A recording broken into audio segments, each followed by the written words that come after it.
السلام علیکم میرے عزیز دوستو، ہم امید کرتے ہیں کہ آپ خیریت سے ہوں گے۔ ہماری دعا ہے کہ اللہ پاک آپ کو خیر و عافیت سے رکھے۔ پیارے دوستو، شیطان جس کو ابلیس کے نام سے جانا جاتا ہے، یہ انسان کا کھلا دشمن ہے۔ اللہ رب العزت قرآن پاک میں ارشاد فرماتا ہے، ان الشیطان لکم عدو مبین، بے شک شیطان تمہارا کھلا دشمن ہے۔ ابلیس کا ایک نام عزازیل بھی بتایا جاتا ہے، اور اس کے بارے میں بہت سی باتیں مشہور ہیں۔ کوئی اس کو فرشتوں کا سردار بتاتا ہے تو کوئی اس کو جن بتاتا ہے۔ آج کی ویڈیو میں ہم آپ کو بتائیں گے کہ انسان کے اس ازلی دشمن شیطان کو کیسے پیدا کیا گیا، اور اس بدبخت ابلیس کے ماں باپ کون تھے، اور ساتھ ہی یہ بھی بتائیں گے کہ شیطان ایک فرشتے سے ابلیس کیسے بنا۔ یہ تمام تر تفصیلات آپ کو بتائیں گے۔ اس کے علاوہ آپ کو یہ بھی بتائیں گے کہ روئے زمین پر فرشتے اور جنات کی جنگ کیوں ہوئی تھی۔ ویڈیو بہت ہی دلچسپ اور اہمیت کی حامل ہے، لہٰذا ویڈیو کو آخر تک لازمی دیکھیے گا۔ ویڈیو میں آگے بڑھنے سے پہلے آپ سے گزارش ہے کہ اگر آپ نے ہمارا چینل سبسکرائب نہیں کیا تو ابھی آپ ہمارے چینل کو سبسکرائب کریں، اور ساتھ ہی لگے بیل کے آئیکن کو بھی پریس کر لیں تاکہ ہماری آئندہ آنے والی ویڈیوز کی نوٹیفیکیشن آپ کو ملتی رہے۔ دوستو، یاد رہے کہ حضرت آدم علیہ السلام کی پیدائش سے پہلے کائنات میں صرف دو ہی مخلوقات تھی، ایک نوری اور دوسری ناری۔ نوری مخلوق اللہ تبارک و تعالیٰ کے فرشتے اور ناری مخلوق جنات تھے۔ یاد رہے کہ فرشتوں کی اولاد نہیں ہوتی، جبکہ جنات کی اولاد بھی پیدا ہوتی ہے۔ روایات میں آتا ہے کہ سب سے پہلے شمعون جن کو پیدا کیا گیا، اور شمعون جن کو زمین پر بھیجا تو اللہ تبارک و تعالیٰ نے ایک جن مؤنث بھی اس کے ساتھ پیدا کی، جس سے اس کی شادی ہوئی، اور ان کی نسل اتنی بڑھی کہ پوری روئے زمین پر پھیل گئی۔ کہتے ہیں کہ شروع میں یہ جنات ہر وقت اللہ تبارک و تعالیٰ کی عبادت میں مصروف رہتے تھے، لیکن بعد میں کچھ جنات نے اللہ تبارک و تعالیٰ کی نافرمانی کرنا شروع کر دی اور اللہ پاک کے حکم کو ماننے سے انکار کر دیا، اور اس طرح بہت سارے جنات اللہ پاک کے نافرمان ہو گئے۔ دوستو، انہی جنات میں ایک نامی گرامی جن چلیپا تھا۔ چلیپا کا چہرہ ببر شیر جیسا تھا، وہ نہایت قد آور اور بہادر تھا۔ اس کا لقب شاشین تھا۔ اس کی قوم اسے شاشین کے نام سے مخاطب کرتی تھی، جس کے معنی ہوتے ہیں دل دہلا دینے والے۔ شاشین کی تمام قوم پر دھاک بیٹھی ہوئی تھی، اور قوم کا بچہ بچہ شاشین کا احترام کرتا تھا، کیونکہ اس نے جنات کی بے تحاشا قومیں مختلف فتوحات سے اپنے زیر کی تھیں۔ دوستو، ابلیس لعین کی والدہ کا نام تبلیس تھا، اور اس کا چہرہ بھیڑیے کی مادہ کی طرح تھا، اور اس کا لقب زبی تھا۔ وہ بھی اپنے شوہر کی طرح نہایت دلیر اور طاقتور تھی۔ اس نے بھی اپنے خاوند کے ہمراہ بے تحاشا جنگیں جیتی تھی۔ اس حد تک بہادر تھی کہ ساری قوم جنات کے بچے بچے کی زبان پر تھا کہ تبلیس کے ہوتے ہوئے دنیا کی کوئی طاقت ہمیں زیر نہیں کر سکتی۔ جنات قوم کی سرکشی جب حد سے بڑھ گئی، جب جھگڑے فساد سے زمین لرز اٹھی، تو آسمانوں سے فرشتوں کو حکم آ گیا کہ جاؤ ان سرکش جنات کو مار پھینکو۔ بقول ابلیس کے کہ میری ماں تبلیس نے فرشتوں کے ساتھ جنگ کرتے ہوئے بہادری کے وہ جوہر دکھائے کہ دیکھنے والے عش عش کر اٹھے، لیکن مشکل یہ تھی کہ جن اور فرشتوں کا کوئی جوڑ نہیں تھا۔ خود ابلیس لعین کا بھی یہی خیال تھا کہ اماں جان کی بعید از قیاس بہادری کے مقابلے میں فرشتوں نے آ کر سخت غلطی کی ہے، اور انہیں بڑی عبرتناک شکست ہوگی، لیکن اللہ جانے کیا ہوا کہ ہم کمزور پڑ گئے اور فرشتے ہم پر غالب آتے گئے۔ اس عجیب و غریب جنگ کا سما کچھ ایسا ناقابل فہم تھا کہ ساری قوم حیرت میں تھی۔ فرشتوں کا وار ہم پر خوب پڑ رہا تھا، لیکن ہمارا وار بزدلانہ پڑ رہا تھا کہ ہمیں خود حیرت ہوتی تھی۔ قوم جنات کا جو بچہ بچہ میری ماں اور باپ کی بہادری کے گن گاتا تھا، آج انہی کو فرشتے دردناک طریقوں سے مار رہے تھے۔ اسی دوران میری والدہ اور میرے والد جنگ میں مارے گئے۔ ابلیس کہتا ہے کہ میں اس وقت شادی شدہ تھا، میری ملکہ اور بیٹا مرہ بھی اسی جنگ میں مارے گئے۔ دوستو، کہتے ہیں کہ چونکہ ابلیس کے والد کا چہرہ شیر کی طرح اور والدہ کا چہرہ بھیڑیے کی طرح تھا، لہٰذا علم قیافہ کی روح سے ابلیس میں دونوں خصوصیات پائی جاتی ہیں، یعنی وہ نہایت خوددار، سرکشی اور مکار ہے، اور ساتھ ہی نہایت خود غرض، فریبی اور دھوکے باز ہے۔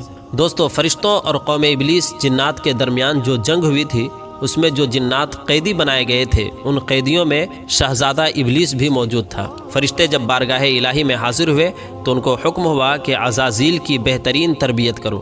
چنانچہ فرشتوں نے ابلیس کی تربیت بہترین انداز سے کی۔ اللہ تبارک و تعالیٰ کے رتبہ جاہ و جلال سے آشنا کیا گیا، عبادت اور ریاست کے طریقے اور آداب سمجھائے گئے، یہاں تک کہ پہلے آسمان والوں نے اس کو عابد کہا، دوسرے آسمان والوں نے زاہد، تیسرے آسمان والوں نے عارف، چوتھے آسمان والوں نے ولی، پانچویں آسمان والوں نے تقی، چھٹے آسمان والوں نے خاشع اور ساتویں آسمان والوں نے عزازیل کے لقب سے ملقب کیا۔ چند ہی عرصے میں یہ اپنی فطری تیز اور تراری کے سبب سب کچھ سیکھ گیا، اور وہی فرشتے جو کبھی اس کے معلم اور اتالیق تھے بحکم خداوندی علوم عالیہ میں امداد لینے لگے۔ دوستو، رفتہ رفتہ عزازیل اپنی قابلیت کے باعث فرشتوں کا استاذ بن گیا۔ ابلیس اپنی عبادت و زہد میں اتنا مقرب ہوا کہ مختلف آسمانوں میں اس کے مختلف رتبے بن گئے۔ دوستو، آئیے اب آپ کو بتاتے ہیں کہ یہ رتبہ پانے کے بعد عزازیل سے ابلیس شیطان کیسے بنا۔ اللہ تبارک و تعالیٰ کا ہمیشہ سے ایک دستور ہے کہ وہ اپنی رائے کو سب سے الگ تھلگ رکھتا ہے اور کسی کو بھی اس امر کی خبر نہیں ہو پاتی۔ دوستو، اللہ تبارک و تعالیٰ فرماتا ہے کہ میں جسے چاہتا ہوں عزت دیتا ہوں اور جسے چاہتا ہوں ذلیل کرتا ہوں۔ دوستو، کہتے ہیں کہ ایک روز عزازیل اللہ تبارک و تعالیٰ کی حمد و ثنا کرتا ہوا جب ہفتے افلاک کی سیر کرتا ہوا لوح محفوظ تک پہنچا تو کیا دیکھتا ہے کہ لوح محفوظ پر ایک عبارت لکھی ہوئی ہے: ہمارا ایک بندہ ایسا ہے جسے ہم انواع و اقسام کی نعمتوں سے مالا مال کریں گے، اور زمین سے اس کو آسمان پر پہنچا دیں گے، اور آسمان سے پھر اس کو جنت میں لے جائیں گے۔ اس کے بعد ہم ایک خاص کام پر اس کو مامور کریں گے، لیکن وہ انکار کرے گا اور بغاوت پر آمادہ ہو جائے گا۔ دوستو، عزازیل اس عبارت کو پڑھ کر حیرت زدہ ہوا اور اپنے دل ہی دل میں خیال کرنے لگا کہ ایسا احسان فراموش بھلا کون ہوگا۔ عزازیل دوبارہ سے عبارت پر غور کیا تو عبارت کے قریب ہی نہایت واضح طور پر لکھا ہوا نظر آیا: اعوذ باللہ من الشیطان الرجیم۔ یہ پڑھ کر وہ تقریباً 2000 سال تک روتا رہا اور خود پر ہی لعن طعن کرتا رہا کہ ایسا بدبخت کون ہو سکتا ہے جو رب کریم کا نافرمان ہے۔ گھبرا کر بارگاہ الہی میں حاضری دی اور بولا: اے رب العالمین، یہ شیطان الرجیم کون ہے کہ جس سے پناہ مانگنی چاہیے؟ تو اللہ تبارک و تعالیٰ نے ارشاد فرمایا کہ میرا ایک بندہ ہے جو انواع و اقسام کی نعمتوں سے سرفراز کیا جائے گا، لیکن ہمارے ایک حکم کو نہ ماننے کے باعث مردود بارگاہ ہو جائے گا۔ عزازیل نے عرض کیا: بار الہا، میں اس ملعون کو دیکھنا چاہتا ہوں۔ تو اللہ تبارک و تعالیٰ نے فرمایا: تو جلد اسے دیکھے گا۔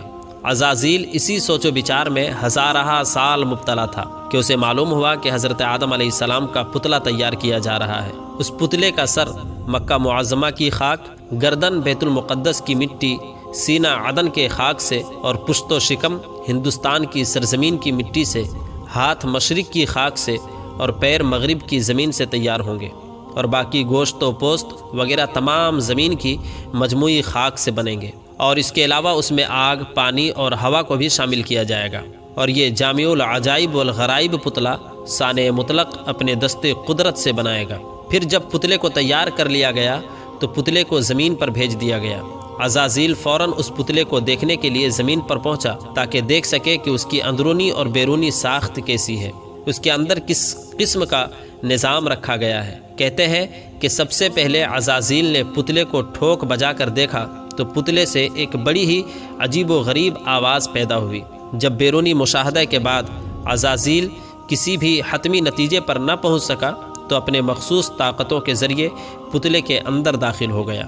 شاید اسی لیے کہا گیا ہے کہ شیطان تمہاری رگوں میں خون کی طرح دوڑتا ہے تاکہ پتلے کا اندرونی مطالعہ کر سکے۔ دوران سیر اس کو بہت ساری صورتیں معلوم ہوئی، اور عزازیل نے اپنی طویل عمر میں جو کچھ دیکھا تھا وہ سب اس پتلے میں موجود تھا۔ چنانچہ وہ رگ رگ کی سیر کرتا ہوا قلب تک پہنچا تو قلب کچھ اس طرح سے بند کیا گیا تھا کہ اپنی مخصوص طاقتوں اور مخفی علوم جاننے کے باوجود وہ قلب کو نہ کھول سکا اور نہ اس کے اندرونی حالات معلوم کر سکا، کیونکہ خالق نے اسے سربا مہر کر دیا تھا۔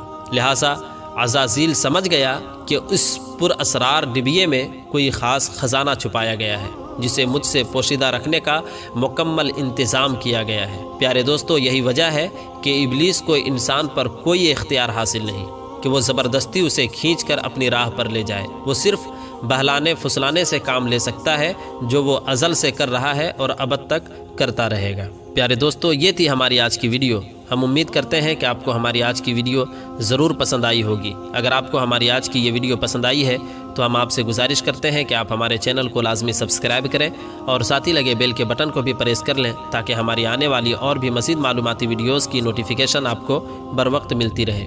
سبسکرائب کے ساتھ ساتھ ہماری ویڈیوز کو لائک کریں، شیئر کریں اور کمنٹس میں اپنی قیمتی رائے کا اظہار ضرور کریں۔ ملتے ہیں ایک نئی ویڈیو کے ساتھ، تب تک کے لیے خدا حافظ۔